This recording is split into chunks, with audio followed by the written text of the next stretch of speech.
All right, YouTube. Slight change of scenery here on where we're filming this. I'm actually in my home theater here, and I can show you. There's that, but I'm just having a seat here.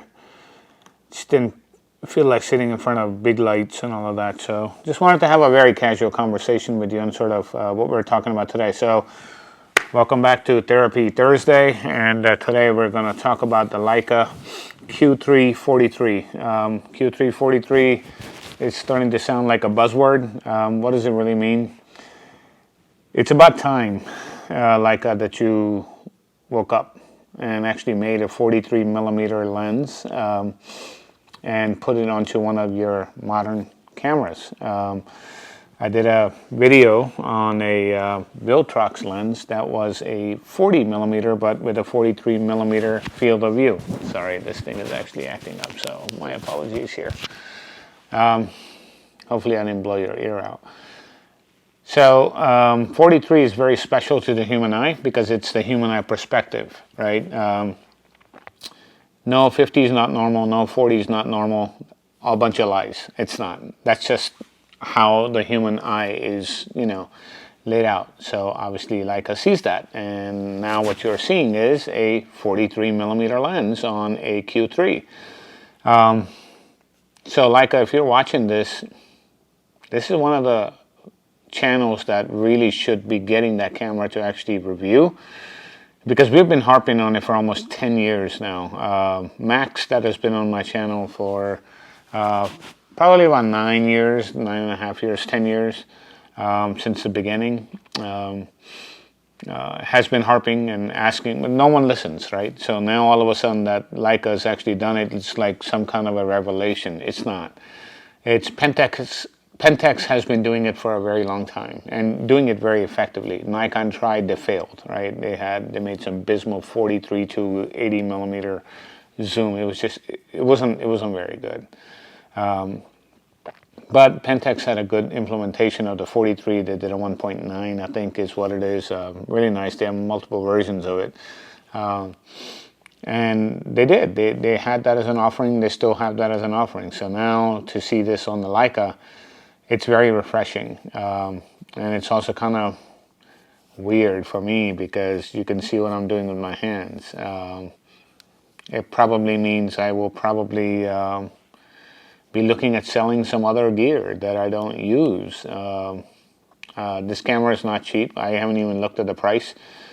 All I saw is the lens design, and it's pretty promising. So if you're a true purist and a photographer that wants to live it up to as real as the human perception can be, color-wise, image quality-wise, lens-wise, perception-wise, field of view-wise, I don't think you're going to find a more perfect camera ever made.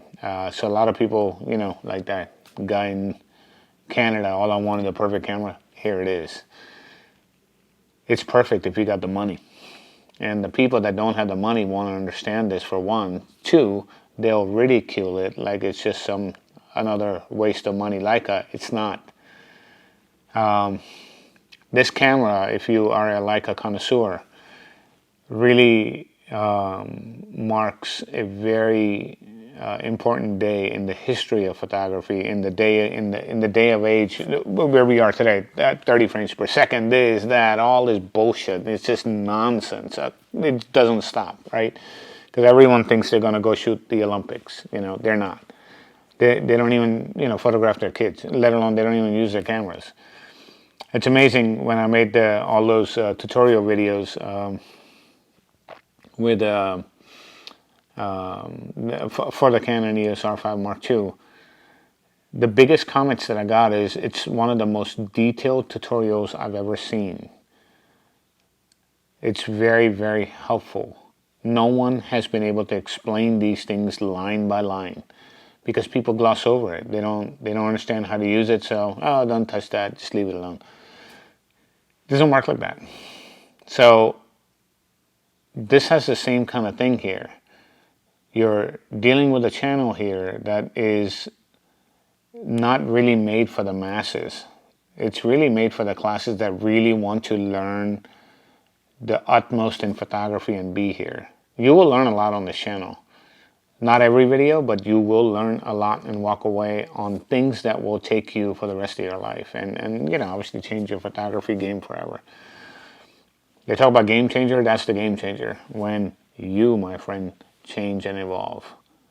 Not when you buy a new camera. Because buying a new camera don't change the game. All it does is it changes hands from the manufacturer to you, and the money from you to the manufacturer's pockets.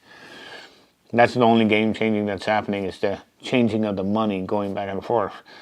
Does your skill get any better when you buy a new camera? Not really. Does the skill of the camera get any better when you buy a new one? Yeah, of course, the cameras are getting better and better and better, but the people behind the shutter falling behind a little bit. So the camera is actually smarter than you now, and you know that. I'm sure same thing with this Leica. I haven't tried it, I don't know. So Leica, send one to 247 Media Group, right? You can reach out. We are a licensed business. We are an official business. I would actually truly be honored to actually review that camera, and if I had to send it back, fine, because most likely it's probably going to end up in my bag at some point, because it's taken like a very long time to make something like this, and it's taken a very long time for me to come back to Leica, or want to come back to Leica after selling all of my film Leica gear in the day, which I shouldn't have done, because I sold it on the pennies on the dollar when digital was taking off, and now you can't even touch the film stuff. It's outrageously expensive. So that's therapy for me, and that's something that's self-reflection on me. So don't jump the gun. Don't just start dumping your DSLRs just because you are going for the new shiny toy. You never know. You know, keep it. You know, if you're not getting very much for it, keep it. Because a few years from now, people are going to really want one, and you know, they're willing to pay crazy amounts of money. Look at all these people buying these CCD sensor cameras. I mean, they sold for pennies on the dollar, and today they fetch so much money. Why? Because the satisfaction of all of this advancement that we've got obviously isn't satisfying the hunger of the people that truly want to do something with photography. Yes, it's nicer, you know, things that are in there, but that's sort of how it works. So, Leica, send it on over, and great job. I am super stoked that you made it, and Max, this photography Therapy Thursday, sorry, Therapy Thursday is dedicated to you, my friend.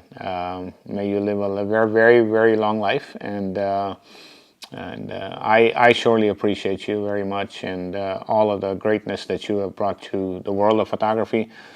I'm not just saying that. He's not just some idiot making thousands of videos just BSing all day long. He's actually produced things that will touch hearts to come for many, many, many centuries in the future.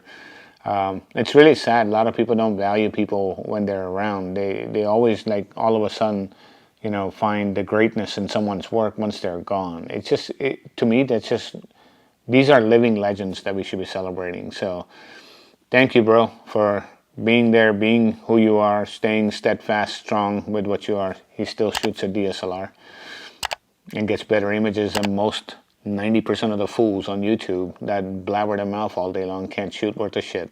So, like, subscribe, be nice to each other. Hopefully that was some, you know, brute love for you, and Therapy Thursday for you.